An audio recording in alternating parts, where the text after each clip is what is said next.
Political satire is now impossible. I have just returned from Washington, D.C. I was there for 24 hours. I was there talking to the Attorney General of the United States, which we will get to a little bit later in the show. And while I was there, the rioters, the peaceful protesters, promised to tear down, in the name of racial justice, a statue of the Emancipation Proclamation that freed the slaves.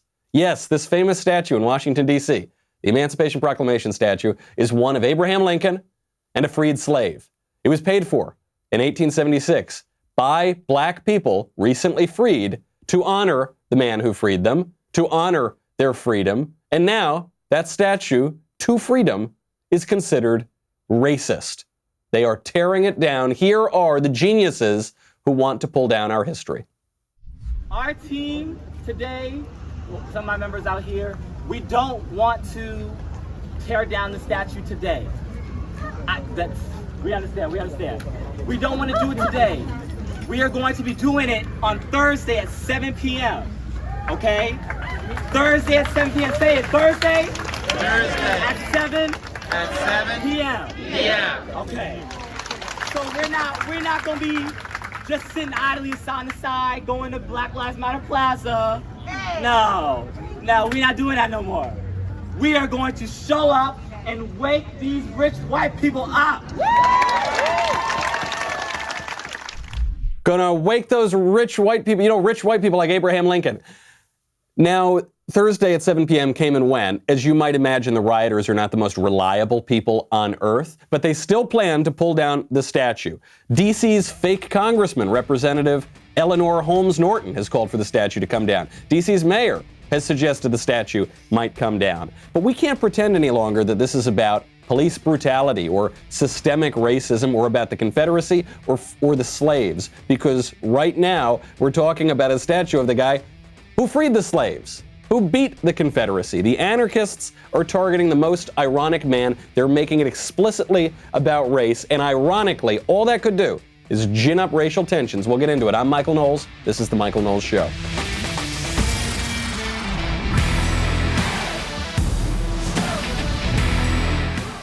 Welcome back to The Michael Knowles Show. It is good to be back here in La La Land after a whirlwind trip to D.C., where I like to credit my presence there for delaying the teardown of the Emancipation Proclamation statue.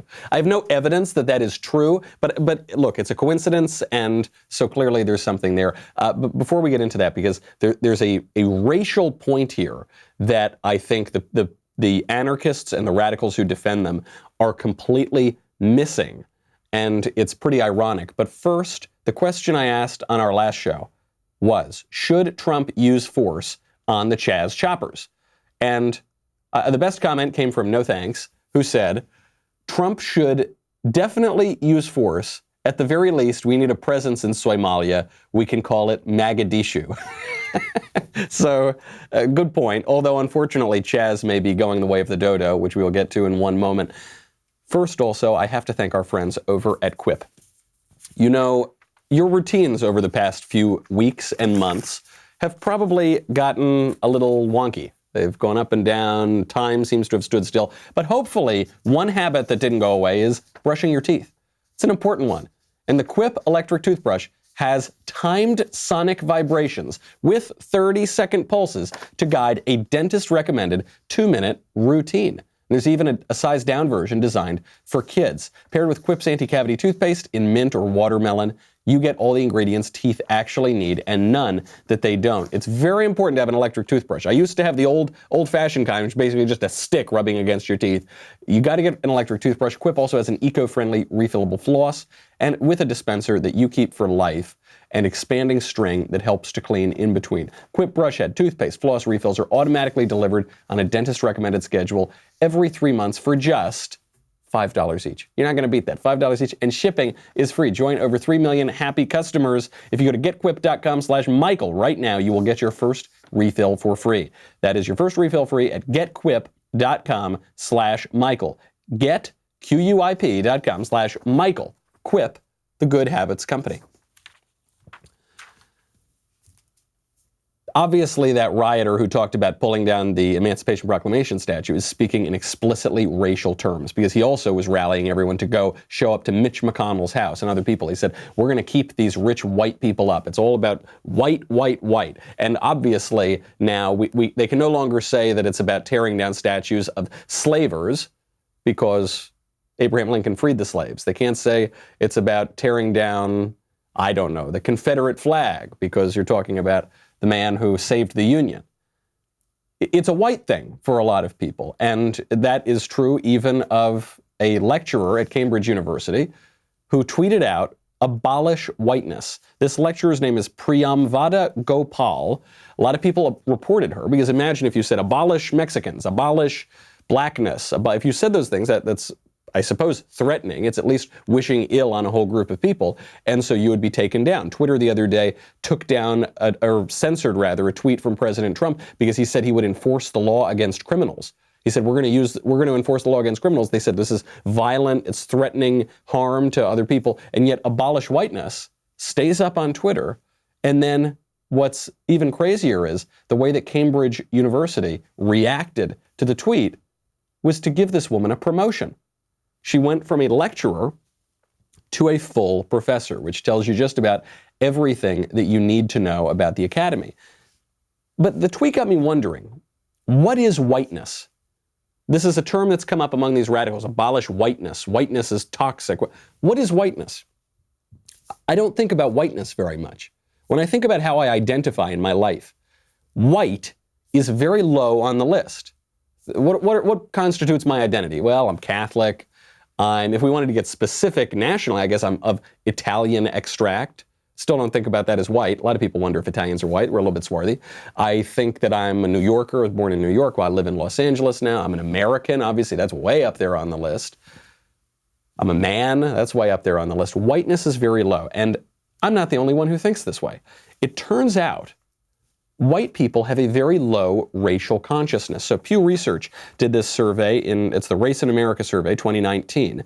And they asked, what percentage of each group say that being white or black or Asian or whatever is extremely or very important to how they think about themselves? So among Asian people, 27% say it's extremely important to think of their race. 29% additionally say it's very important. So 56%, most Asians say that their race is at least very important to their identity. Among Hispanics, the number is 31% extremely important, 28% very important. So 59% say their race is at least very important to them. Among black people, that number jumps to 74% total. So 52%. Most black people say that their race is extremely important to their identity. An additional 22% say very important, bringing it to 74. And then white people, do you know what the number is? Just 15 total. So 10% say it's very important to their identity, and just 5% say it's extremely important to their identity. 15% racial consciousness. So ironically, when you have a tweet like abolish whiteness, what that actually has the effect of doing is creating whiteness. Whiteness as a concept is not one that's really recognized by a lot of people. 85% of white people probably wouldn't recognize that concept. And yet, if we are constantly being told, you're white, that is your identity, and it's terrible, and we shouldn't have it, there is no other effect that could have than to create a racial consciousness. Now, perhaps that's the point. Because on the one hand, it's easy not to have a racial consciousness if you're the majority population in a country. But I think beyond that, because in the West, we have this idea of anti-racism, we have the idea that we're made in the image of God, that we have human solidarity, come from a common ancestor. We just naturally have a lower racial consciousness. But I suspect the left is pushing this because they want there to be a white racial consciousness, because they want to pit racial groups against one another, and because liberalism seems to require overcoming the oppressive past and having a villain. When there are no more villains to have, then you just have to start making them up. Now, that's the ideological side of things. How about the practical side of things? Are these riots still going to keep burning? You know, they're making up invisible villains and invisible enemies. At a certain point, you think that would burn out. The BHAZ, the Black House Autonomous Zone in DC, is still running, but the Capitol Hill Autonomous Zone in Seattle, it is no more. The dream of CHAZ Chop is over. A statement from the CHAZ Chop Twitter account says, quote, "Few people remain in our beloved CHOP." The statement was signed by the Capitol Hill Occupied Protest Solidarity Committee, and they said, very finally, the CHOP project is now concluded. No more CHOP. It's very sad, but that's just the way that it goes. It was always ever thus, right? It was always going to go away. It was a utopian project, and like all utopian projects, it was disgusting. It was terrible. It was violent. People died. It destroyed property. It destroyed the rights of certain people. Yet the mayor of Seattle, who was tolerating this, said it was going to be the summer of love. Didn't look very much like the summer of love. Now the summer of love has fizzled out. I think it went so quickly because we're just moving on a faster timeline here. We're moving on a faster news cycle. We're moving on a faster protest cycle. We went from tearing down Robert E. Lee to tearing down statues of Saint Junipero Serra very quickly, right? To tearing down any depiction of Jesus that looks white, according to Sean King. Things are getting a little bit faster, and the bright side of that is things like the CHAZ will fizzle out. Now, speaking of fizzling out, our good friend Joe Biden is still running for president. We'll get a little bit more into the presidential election later, but let's not forget this man is still running, and he is losing more and more of his consciousness every single day. They are trying to go back and gin up this coronavirus idea. Well, Joe Biden has a scary number for you. He is under the impression that coronavirus has hit 120 million people already worldwide. I just got off the phone this morning with Dr. Vivek Murthy, and he and others he was a former Surgeon General, and a number of experts who work. I have a meeting, an hour and a half telephone conference with them, Zoom conference, once a week, 4 times a week. And that's why we have a major multi-billion-dollar investment in mental health. What people drastically underestimate is the impact on the mental health of people who now everything is complicated. Not only is the healthcare piece, but people don't have a job, people don't have anywhere to go, they don't know what they're going to do. And a lot of people you have unnecessarily, now we have over 120 million dead from COVID. Over 120 million dead. You know, it's funny. I actually have to correct myself. The first time I heard that clip, I thought he was saying there were 120 million cases worldwide, which obviously is not true. No, what he said is even crazier. He's saying there's 120 million dead, and it seems he's implying in America, which is a country of 330 million people. That's a lot, huh? That's actually, though, the number is not anywhere close to that. It's multiple orders of magnitude lower than that. Watching or listening to Joe Biden these days, you have to think the man is not up to the job. And yet, the poll numbers show he's actually in a pretty good position. Are the polls lying? Possibly. But does President Trump think he's going to sail to re-election? I think probably not. We'll get into those numbers in just a little bit. First, though, I got to thank our friends over at Wide Foods. Oh, my goodness. Wise Foods. How much I love them. Our sponsor, Wise Company, recently changed their name to Ready Wise. They are there for you to get prepared during and before an emergency. Well, these days probably we want to be a little more prepared than usual. With long-term nutritional food options, Ready Wise has options like emergency meals, freeze-dried fruits and vegetables for convenient on-the-go nutrition, new adventure meals for hiking, camping, and other outdoor activities. Ready Wise meals are easy to prepare. You just add water to them. They have a very long shelf life. Ready Wise makes being prepared simple and affordable. Order online, have nutritious meals shipped directly to your doorstep. Most importantly, they taste good. They use the finest ingredients and latest food preparation technology to ensure optimal taste and freshness. You cannot be too prepared, my friends. This week, my listeners get free shipping at ReadyWise.com when entering Knowles, K-N-O-W-L-E-S, at checkout or by calling 855-453-2945. Ready Wise has a 90-day, no questions asked return policy. There's no risk taking the initiative to get yourself and your family prepared today. That's ReadyWise, ReadyWise.com, promo code Knowles to get free shipping. Now, the coronavirus is back, according to Joe Biden. 120 million dead in America, obviously nowhere near that. But still, this is the message that's being sent to everybody. Coronavirus is back. We've all got to worry. But what about the past few weeks where the public health officials and the politicians have been encouraging people to go out, not social distance, be around hundreds of thousands of other people? The Seattle Autonomous Zone is the summer of love. What about all of that? Clearly, there is a political agenda at work here. If the virus is super duper deadly dangerous, stay in your house, wear a mask 1 minute. And then when it's advantageous to the left, they say, no big deal, go out and protest for whatever racial or social issue you want to. Well, they're back on it shamelessly, and they want you to know that the reason the coronavirus is spiking has nothing to do with the protests. It's almost hilarious. If it weren't so corrupt, it would be hilarious that at this point, they actually have headlines like this in NPR. Parties, not protests, are causing spikes in coronavirus.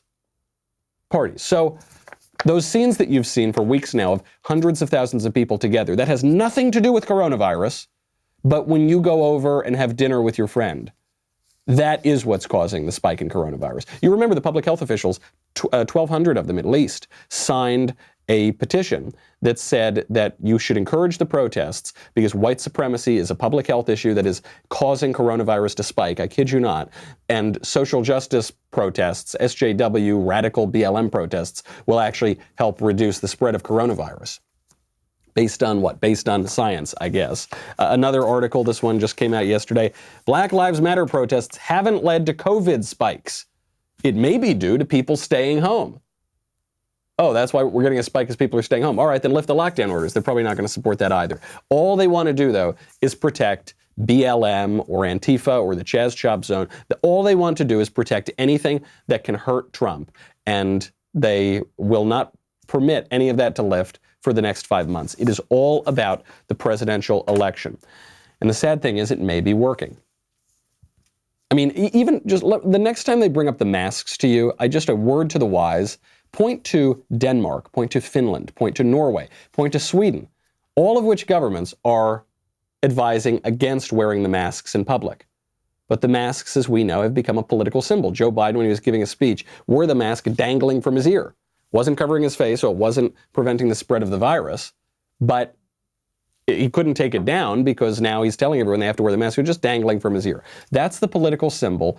It's incoherent. Obviously, the headlines are ridiculous, and yet I think it might be working because Biden's numbers are actually up fairly high. So according to a New York Times Siena College poll that came out on Thursday, Joe Biden is opening up a wide lead in important states, particularly Michigan, Pennsylvania, and Wisconsin. Biden leads those states by double digits. Now, do I believe the polls? Not really. I don't. But we can see some frustration among Trump supporters because the riots have been allowed to carry on without very much in the way of consequences, although the Attorney General says consequences are coming, which we'll get to in a little bit. The economy, obviously, we threw 40 million people out of work over this lockdown, which now seems to be based on completely bunk science. So am I worried that if the election were held today, Trump would lose all those states? Not necessarily, but I am worried in general that if the president doesn't turn something around, if the president doesn't change his messaging a little bit, if the president doesn't show hard results and a return to law and order, he's going to have trouble in November because all of the media complex, everything is geared against him. Just on this example of the coronavirus, consider how they are covering the coronavirus. So Andy Cuomo, governor of New York, has handled this worse than any governor in America.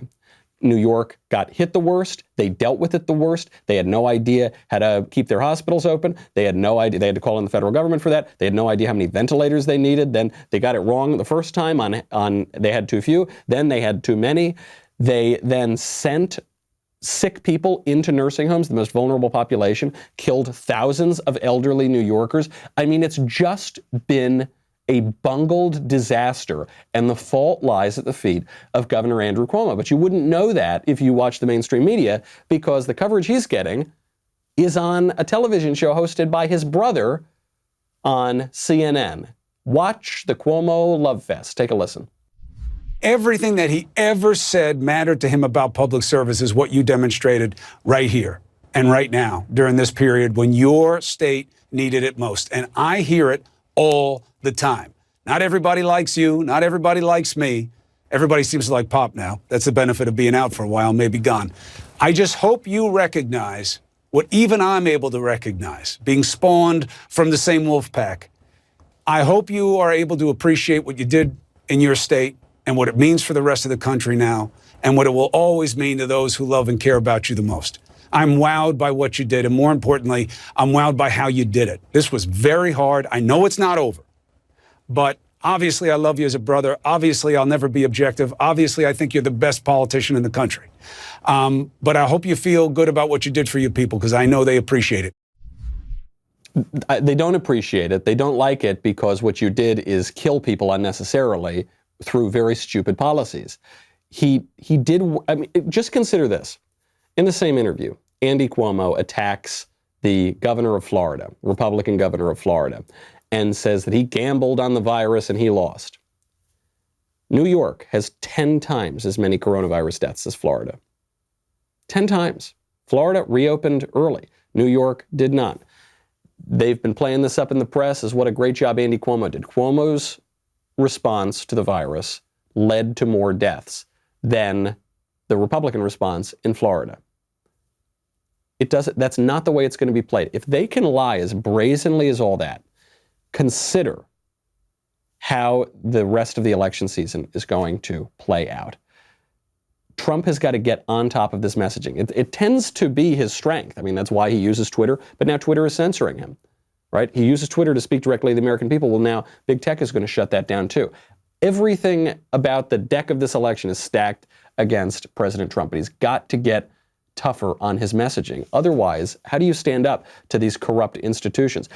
Meanwhile, they pretend to be moderate. They pretend to be the reasonable people here. Andy Cuomo was asked on NBC News what he thought about the rioters tearing down all of these statues. And I kid you not, with a straight face, he said that ripping down statues, roving mobs of anarchists, is a healthy expression of political opinion. The Teddy Roosevelt statue, I think it was less about Teddy Roosevelt, but the other parts of that statue. And look, people are making a statement about equality, about community, to be against racism, against slavery. I think those are good statements, and it depends. Can you overdo it? Of course you can. But in New York, I don't think we've overdone it, and I think it's a healthy expression of people saying, let's get some priorities here, and let's remember the sin and mistake that this nation made, and let's not celebrate it. A healthy expression. I like that he uses the phrase healthy, too, because they tell us specifically on the question of health, if you go outdoors, you're going to get coronavirus and it's going to kill you and kill everyone around you.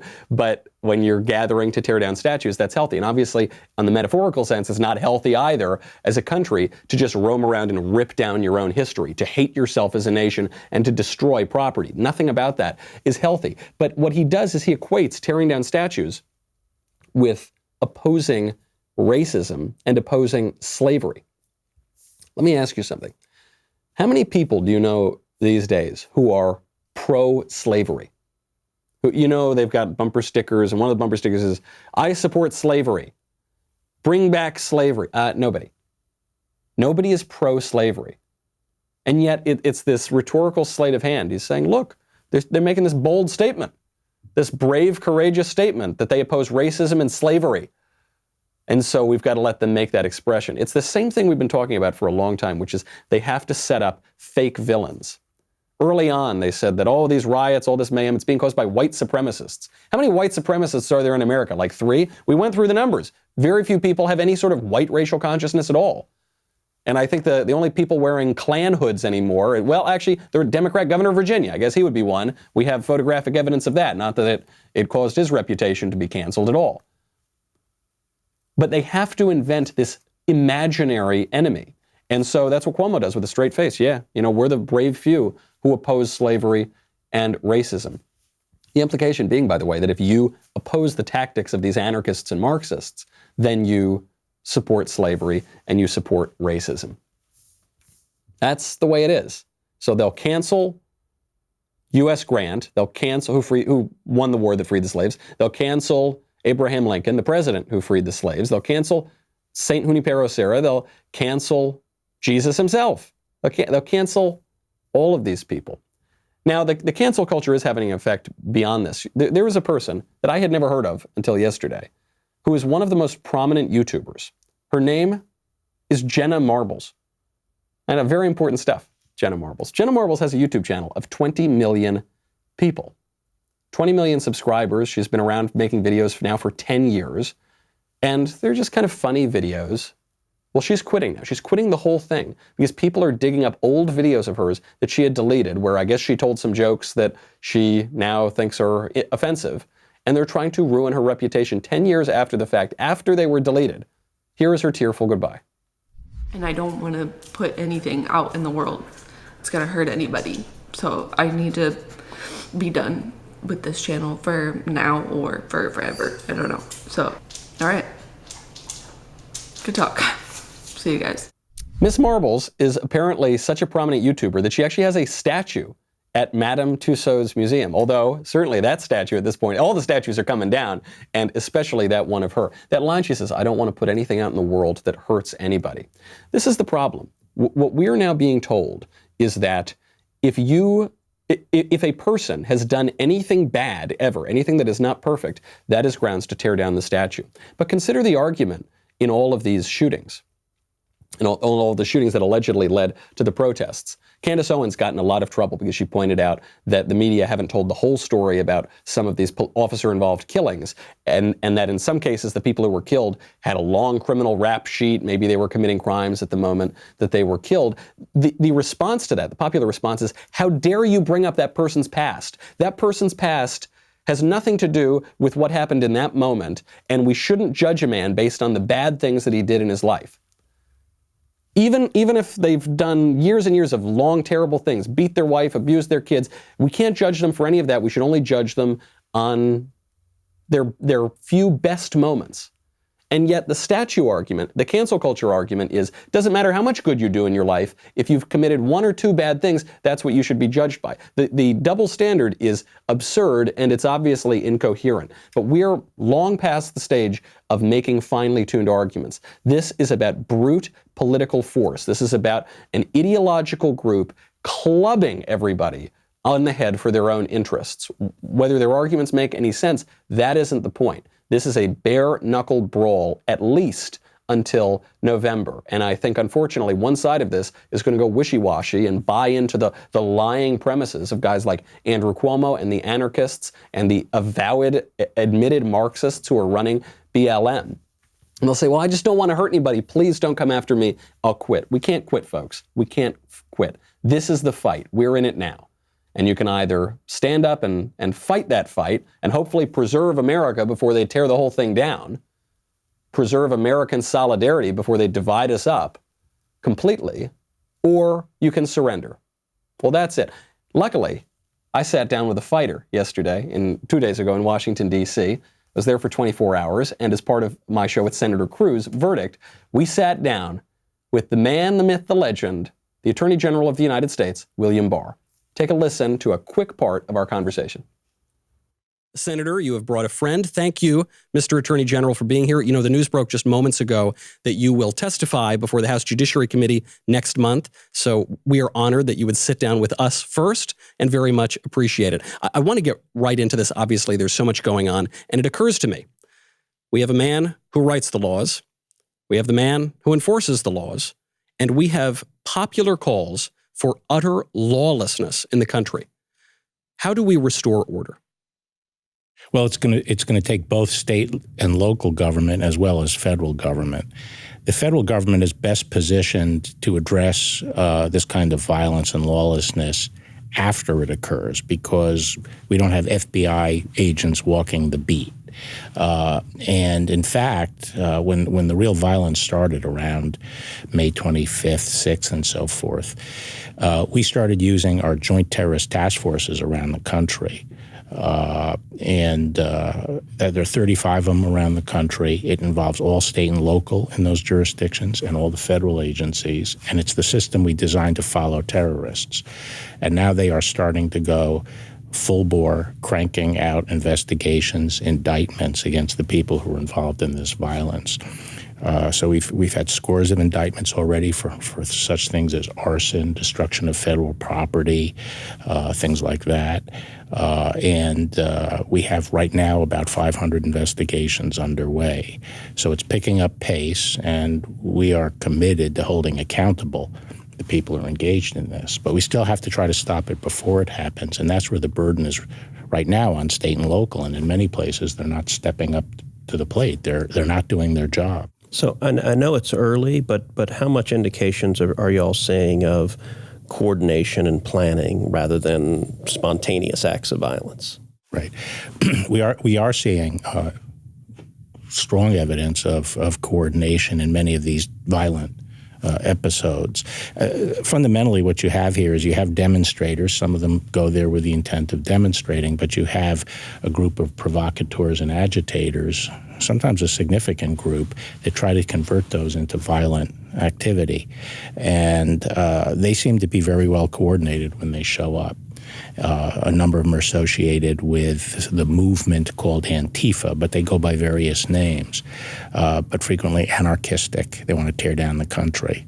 They're different than many traditional groups, and frequently the signs of coordination and activity are very close to the event itself, so like the morning of or the day before, and things are very fast moving. But we definitely see signs out on the street of communication, of organization, of pre-planning, pre-positioning of things. So it's definitely organized activity. Well, if you're calling in the terrorism task force, that means presumably that we're dealing with terrorism here. I know the president came out and said just a couple of days ago that this will not be tolerated on federal land. You cannot destroy federal property, and he's authorizing the government to go and hold people accountable. What will this mean in terms of a change of policy or an acceleration of a policy that was already in place? Well, it's not a change in policy in the sense that we've always had the obligation as the federal government to protect federal facilities and federal landmarks and monuments and so forth. But now, because in some places the local police are not doing an adequate job, we're going to have to step up the federal effort to do that. And so there are two aspects to it. Obviously, we're going to prosecute. Right now, all the videos involved in the attack on the President Jackson's statue are being carefully reviewed, and we will go after people. So if you attack a monument on federal property, you're going to get prosecuted. That's right. That's good to hear. Yeah, but we're also going to... And the criminal statute has serious jail time. I mean, I think 10 years. 10 years, yep. And the other thing is we have to do a better job of trying to stop these groups before they are able to do damage to these monuments and statues. It's fine to punish them afterward, but I think a lot of us would like the statues to remain up. We spent another probably half an hour or so with Attorney General Barr. He got into some real specifics on not just the riots and what's happening and how many people are being indicted, but he got into big tech, what the administration is doing to combat big tech, and what we can expect in the next few weeks. He got into Obamagate. He got into some of the politicization of the DOJ before he took office. And Senator Cruz gave Bill Barr a nickname. So go check out I won't tell you any more than that, but go check out the episode on Verdict, which is called Bill Barr is the Honey Badger. Also, thanks so much for getting our Michael Knowles Show YouTube channel way up there in the subscriptions. We are nearly going to pass 100,000. We will do that with your help. So thanks. I appreciate you checking out the Daily Wire YouTube channel. But then, Ben doesn't need all those views. Head on over to the Michael Knowles Show YouTube channel. We got a lot of fun bonus content and interviews and things like that. If you're not already a Daily Wire member, you should consider getting a reader's pass to dailywire.com. Great value, just $3 a month. For the first month, my gift to you, it is only 99 cents. You'll get access to our mobile app, articles ad-free, access to exclusive editorials like this one. Which one is this? This is from Christian Toto, great writer on Hollywood, too.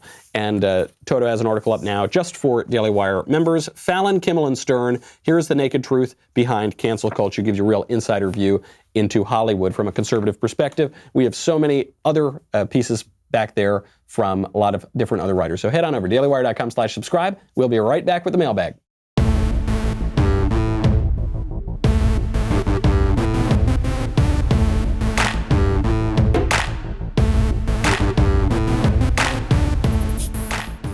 All right. First question from James. Hi, Michael. I've heard a lot of people say statues coming down don't erase history.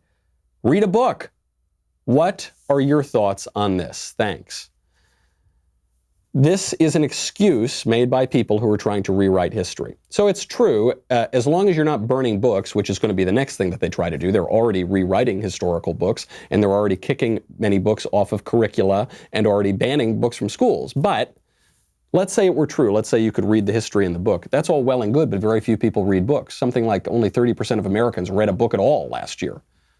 So when you say that, what you're really saying is, okay, if you have this silly little preference of wanting to know the facts about your country's history, that's fine, but don't stop us from rewriting it. Because for most people, seeing statues, seeing monuments is how we really live our history. It's how we acknowledge our history as a country. Think about it in, say, the Middle Ages, when many people could not read and when books were so expensive that many people did not have access to the Bible. The way that you would see the faith and understand the faith would be through statues and icons, iconography, stained glass windows, right, works of art. That's how you could experience it and see it and take it in, even if you couldn't read a single word. It's the same way that we understand ourselves as a country. When we knock those things down, then we knock down the history itself. We knock down what is important. Regardless of your modern feelings of being offended by looking at a Confederate statue, the Civil War is a very important part of our history. There is a lot for us to learn. It's a lot for us to learn how we got into the Civil War and how we got out of the Civil War and what the people who won the Civil War told us we should think about it, suggested that we think about it. And when you tear down those statues, you lose all of that sort of thing. What it's really about is an antipathy for the past, because the past constrains radicals who want to rewrite the future. And of course, they've put us in a ridiculous position because they've said, why don't you want us to smash statues? Say, that's not the question. I think the burden of argument is on you, the people who want to smash the statues. Smashing statues is not a normal thing to do. It doesn't go in the normal course of daily events. It's a radical change. If you want to effect it, then you've got to explain why you want to do it. But they won't tell you why, and the real reason is because they have a radical vision for the future of the country, and they can't effect it if they are constrained by the past. From Andrew, have you or your fellow Daily Wire hosts or contributors at all joined or considered joining Parler? Parler. I think it would be nice if you and your hosts did join in order to bring a larger audience to the platform and challenge the likes of Twitter. Why not? Give it a shot. Thanks. I actually did join Parler yesterday. I joined it because, first of all, they're going to kick us all off of Twitter soon enough, and they're currently censoring the duly elected president of the United States on Twitter. So I started a Parler. The trouble is, because it's new and it's just getting started, I realized there was a fake account pretending to be me. It wasn't like a parody account. It was actually a guy just pretending to be me. So I think Parler's getting rid of him. But if you're on Parler and you want to start following me, I'm just at Michael J. Knowles. J is important there. That's in the real one. And I'll probably post a few things on over there. But this doesn't solve the problem of big tech censorship, because the issue with big tech, and we spoke about this with AG Barr, is they have cornered the market. They are the public square. And they did it on a false pretense, two false pretenses. One, they pretended to be a neutral platform rather than a publisher that curates content. And so that got a lot of buy-in from people. And two, they said that this would be an open forum for all sorts of ideas. And then those are distinct concepts, but they are related concepts. And then when they got a critical mass of people, when they became the public square, then they changed the rules. But it was too late. The whole point of social media, the whole reason you would go and use a certain social media platform, is because everybody is there. So once everybody's there, it's very difficult, if not impossible, to get them to move to another platform. Sometimes people say, oh, Michael, if you think that big tech has a monopoly, that they've cornered the market, don't forget about MySpace. Remember when everyone said that about MySpace? MySpace never cornered the market. They never had the kind of critical mass that Facebook and Google and Twitter have. They didn't. They had like funny little GIFs, and it was mostly used by teenagers and kids, right? Your mom was probably not on MySpace. Your grandma was probably not on MySpace. And yet, your mother or grandmother very likely are on Facebook and possibly even on Twitter. They've cornered that market, so we do need to use the legal remedies available to us to stop them from abusing their power and violating the law, which is what they are. Parler might be a good use, a nice stopgap in the meantime, but it doesn't excuse us from going after big tech. From Daniel. Why hasn't Trump sold red MAGA masks yet? That's the best way to get Democrats to give up the charade. There'd be a national announcement saying that masks are useless and only racists and white supremacists wear them. Checkmate. Not a terrible idea, except it does cut against some of the argument here because the mask itself has become a political symbol, and it's a political symbol for the left. I'm not saying masks are not ever useful. I mean, I don't think they're useful in the way that the left tells us they're useful right now, which is what the left says is the whole point of the mask is to stop other people from being infected. But their argument before was that it stopped you from being infected, and their argument before that was that masks are totally useless. So they keep changing their story. But I'm not saying they don't have any uses. There's a reason why surgeons wear masks. The question is, are they useful now in stopping the spread of the virus? Well, we showed you those facts out of Scandinavia that show that they don't really seem to matter very much there. They don't seem to matter very much here either. They are merely a way to signal your virtue. It's why Joe Biden wore one dangling from his ear. He didn't care if it would affect his breathing. He just wanted to show everybody that he's on the right team because he's wearing the right symbol. So even if you put a MAGA symbol on it, very likely that would still cut against your argument. Now, some people who are especially vulnerable to the virus or who are germaphobes or something like that, you can understand why they would wear the mask regardless of their political views. But the left has undeniably turned it into a political symbol, and so Trump probably can't sell them. From Xavier. Hi, Michael. Big fan of your show. I'm listening from Europe here in Belgium. My grandparents lived in Belgium for a while. Maybe I've never been, but maybe I'll come visit now that I know we have one Belgian listener. I see that you commented that the French Revolution was the worst thing that happened. Well, that's not quite true. I said it was one of the worst events in the history of the world. It was a bad thing. It's definitely up there. Could you explain to me a bit why? I vaguely remember my history class about this period and Louis XVI and other bourgeois wasn't open-minded and friendly with the people. Thanks for reading me. Have a nice day. I think I understood that. It's funny, as I read that, I could hear it in an accent. But thank you, Xavier, for the question. The French Revolution is now taught in schools as a good event. It's the beginning of the modern world. And yet, it was one of the worst events in the history of the world. The way it's presented in school is that it overcame an oppressive past and gave people freedom and equality and fraternity. And that's not really what happened. Consider this. At least over 3 times as many people were killed in 1 year of the terror of the French Revolution as were killed in the entire 350 years of the Spanish Inquisition. At least 3. There might have been as much as 5 times, or even a little bit more than 5 times as many people were killed. The French Revolution is the guillotine. The French Revolution took everything that came before it and ripped it apart, said all of the inherited wisdom of the world is trash. They took down a statue of Our Lady in Notre Dame, put up the goddess of reason. They created a religion of reason, of secularism. They rewrote all the neighborhoods in Paris and made them finely tuned rationalist experiments. They redid the entire calendar. They thought that they could create the world from scratch on the promise of a rational utopia because it would be so much better than what came before it. And what did that lead to? The guillotine. It led to a far worse, far crueler society, one of the perhaps the worst social experiment ever in history, and a precursor to all of the evils that we would see later in modernity, National Socialism, fascism, and communism. Finally, though, a little bit of the old tradition crept back through again. Turned out people weren't quite as smart and rational as they all thought that they were, and that there was something to learn from the inherited tradition. There's much more to be said about the French Revolution, but we do have to move on. That's just a beginning, at least. From Matt, austere religious podcaster and Lord of Covfefe. I've heard you and Klavan refer to the American Revolution as a conservative revolution. That's funny position of that question. Can you elaborate on what that means? How can a revolution be conservative? Also, I've heard you say that as American conservatives, we're defending a liberal tradition. Sort of. What does that mean, and how can the concept of a conservative revolution be reconciled with defending a liberal tradition? Thanks. We're using these words kind of broadly, conservative and liberal, but the big difference here between the American Revolution and the French Revolution is the French Revolution sought to destroy everything that came before it and overturn society entirely. The American Revolution did not. The American Revolution maintained most aspects of the society that it had left, and it maintained its Anglo tradition, and that's why we have such a special relationship with the United Kingdom, even still today. That was not the case when the revolutionaries in France overturned the old regime. In America, they kept their way of life, they kept their institutions, most of them, they kept their families, they kept their religion, they kept most of their political ideas and their system of law and government.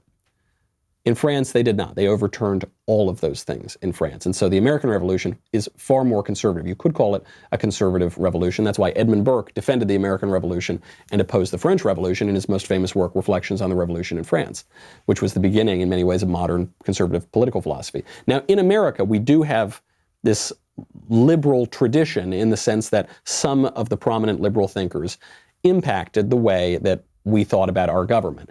Now, I think the effect of those liberal thinkers has been overstated. So, for instance, we're told that John Locke basically created the American regime. I'm not totally convinced of that, but it does put American conservatives in kind of a weird position in that, in some ways, some of the tradition that we're defending is somewhat liberal. But the way I think about it, there was a writer, I think it might have been Patrick Deneen, who described this problem.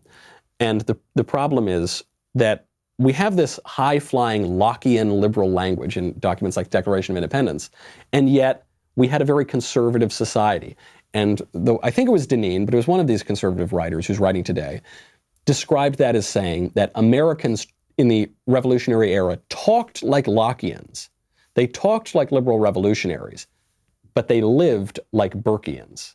They lived like conservatives. They didn't always preach what they actually practiced. And Alexis de Tocqueville, who wrote Democracy in America, coming from France, observing the American Revolution and how that led to our society in the 19th century, he described this. He said they have their civic associations, they have their traditions, they have their family, they have their religion. Things that ultimately liberalism would come to oppose, the Americans still maintained. And you can see the breakdown of American society the more we've come to embody those rationalist, ideological, liberal ideas, and the less that we've come to live our own conservative institutions.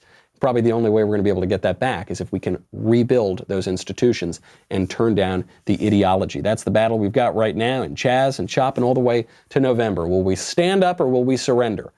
I sure hope it's the former. I guess we're going to have something to say about which one it is, and then we can wait and see. In the meantime, I'm Michael Knowles. This is The Michael Knowles Show. See you Monday.